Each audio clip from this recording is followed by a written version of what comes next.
وہی حسینی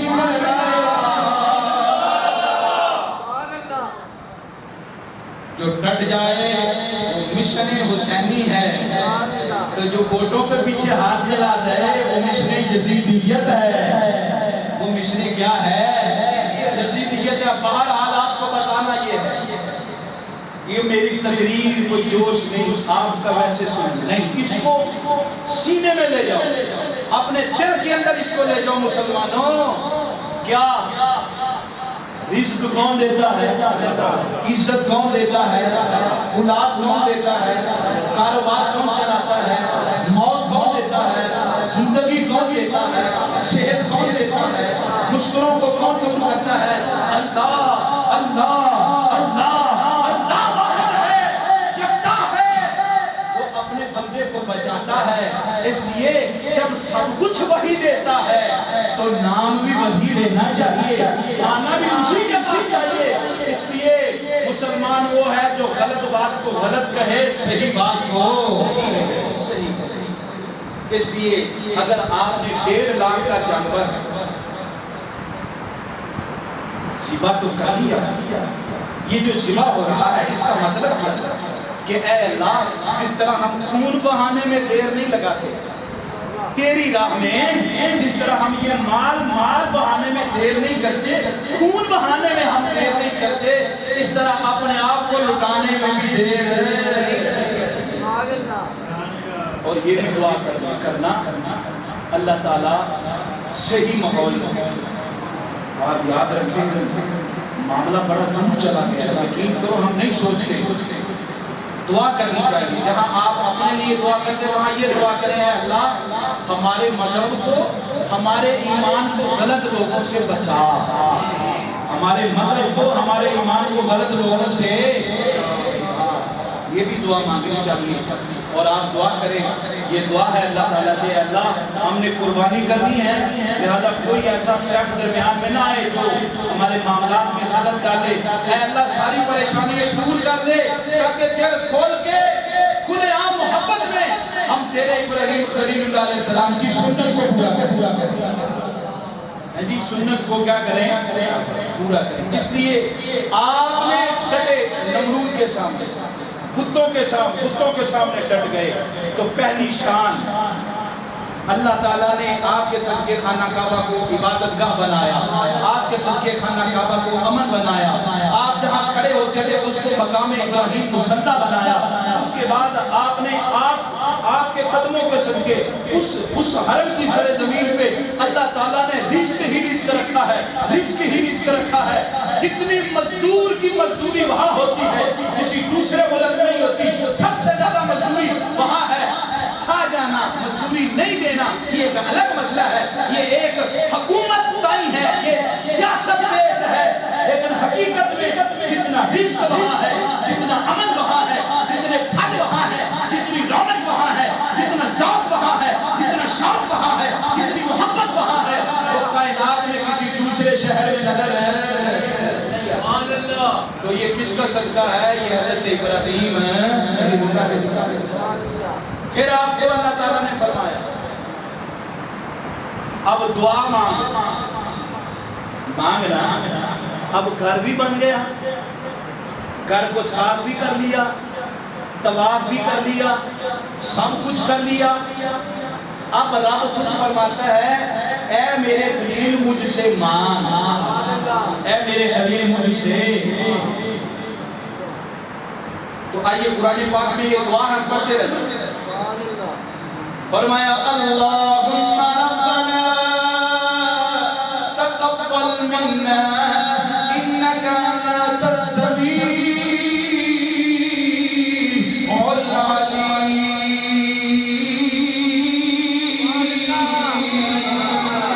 اللہ سنیا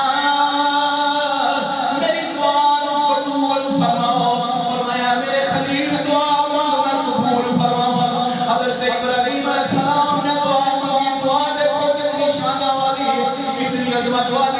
فرمایا اللہ سونیا تیری بارگاہ چ دعا پہ منگاوا، ایسا نبی بھیج دے، ایسا نبی بھیج دے، ایسا پیغمبر بھیج دے، ایسا